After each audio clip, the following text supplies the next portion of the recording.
exercising your mind and your body. Today we're going to be showing you how to get the bronze and the brain. Our first workout today is going to be jumping to start off with leg day. To get the best workout, you're going to need to engage that core. Watch as Mabel and I execute this move with finesse. On 3, let's get it, ladies. 1, 2, 3.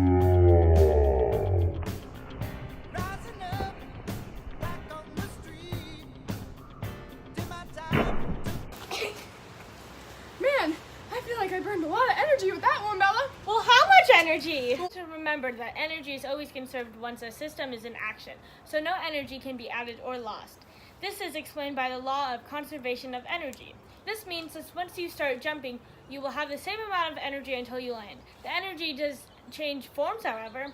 Let's look at this handy-dandy diagram. Okay. Oh, I get it. So at first I don't have any energy, like in the first picture. When I get ready to jump in the second picture, my energy is converted to work. When I'm in the air, all my energy is in GPE. Right before I hit the ground, or the second to last picture, it goes to KE. When I finally come back to the ground, it changes one last time to thermal heat. But throughout the whole process, I only have as much energy as I started with. Now let's calculate how much energy I used in the first place. The equation we use for GPE is mgh, where m is mass, g is the gravitational constant of 9.8 meters per second squared, and h is the height. So if Mabel's mass is 60 kilograms and she jumped 47 meters in the air because she never misses leg day, all you have to do is multiply the 3 together. When you do this, you get 27,636 joules of energy expended. Man, that's a whole 1,000 joules off my goal. That's okay, you'll get there. Next up, we're going to show you a modified weightlifting set. Stay tuned, dudettes. Oh no, I don't have any weights. What can I do? Well, the easiest solution is totally tubular, man. Just find a furry friend and use him for your shoulder press. At this point, you should be wondering, as a good physics student, what kind of forces are being applied on that talented stranger and the white cotton ball named Humphrey. Let's take this opportunity to explore Newton's third law. Here we have a force diagram. The forces acting on Mabel are the ones in red. The ones acting on Humphrey are in green. Newton's third law tells us that for every action there is an equal and opposite reaction. So, if Mabel applies 100 newtons of force to lift up the dog applies 100 newtons of force right back at her. Simply put, A acts on B as B acts on A. The forces on either side of the y-axis have to be equal in order to keep Mabel and Humphrey from being crushed or pulled into space. This is because if one of the forces was larger than the other, you would get pulled into the earth or pushed off of it. So even though Humphrey only weighs like 13 pounds, he's applying as much force on me as I am on him? That's right! I mean, if you say so. Follow us over there where we're going to show you our next workout. This is a perfect example of inelastic collision. Mabel's going to sit on the scooter and I'm going to throw this ball at her.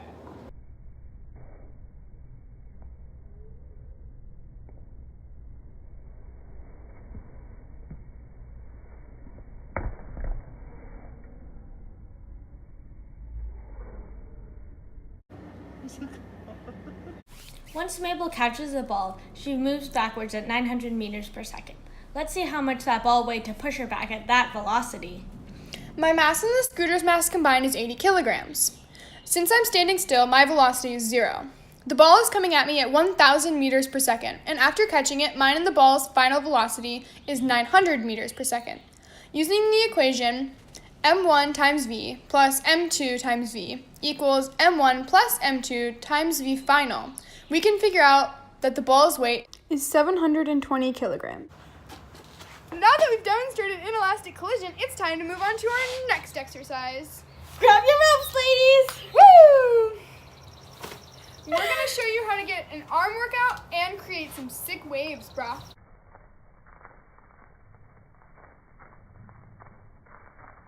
In order to understand waves, there are some key terms you have to know. Amplitude, crest, trough, and point of equilibrium.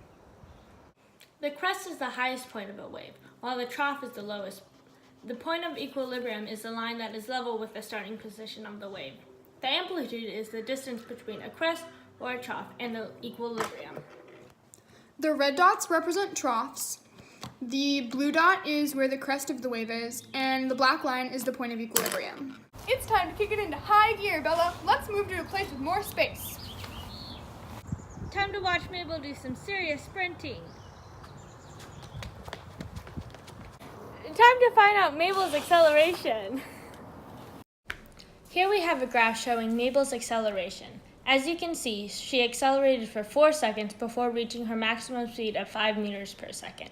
To calculate her acceleration, we used the equation A equals delta V over delta T and found she accelerated at 1.25 meters per second squared. After that, she had a constant velocity of 5 meters per second.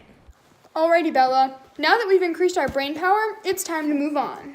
It's always important to do a cool-down jog after you're sprinting, so let's go do that now.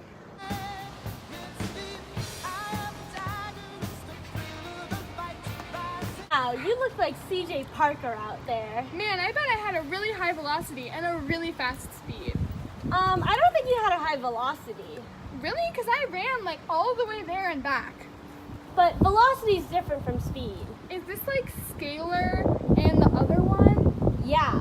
Oh, can you explain that to me? Okay.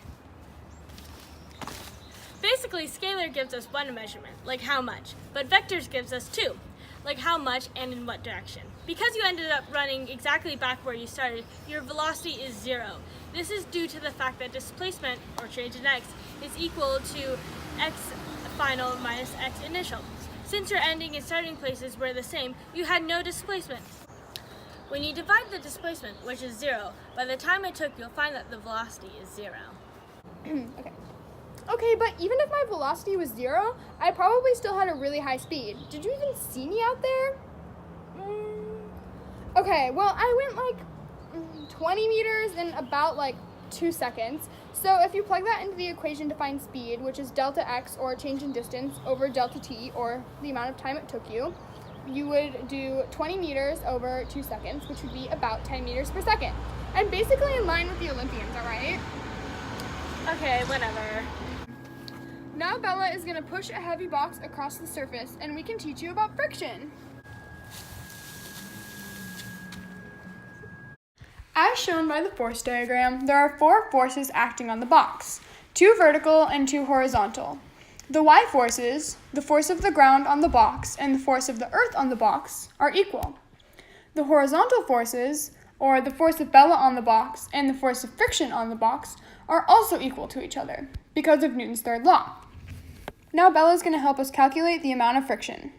Calculate the amount of friction on the box. We can use the equation force of friction equals coefficient of friction times normal force. The normal force is 9.8 newtons over kilograms times the mass. So our normal force is 49 newtons since our box is 5 kilograms. The coefficient of friction is 0.62. So the force of friction on the box is negative 30.38 newtons. It is negative because the force of friction is trying to move the box backwards. We just finished our workout and we're really hungry, so we're gonna go to Jack in the Box and get some food. See y'all there. Ooh, Okay, so we found a parking spot at Jack in the Box and we're just pulling in. Oh my god, Bella, look, a puppy! Where? Okay, so obviously we went from going fast to going not so fast over a certain amount of time. But what equation can we use to calculate this? So what I think you're trying to explain is momentum. Well, a long time ago in high school, not far from here, I was taught that change in momentum equals mass times change in velocity.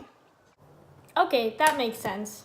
So if you went from going 20 meters per second to going 0 meters per second, your change in velocity would be 20 meters per second. So then I guess you would plug in that along with my 60 kilograms mass into the equation and get that my change in momentum is 1,200 kilograms meters per second. Sounds good to me. Another equation bites the dust. See, this is why it's really important to wear seatbelts, Bella, I'm telling you.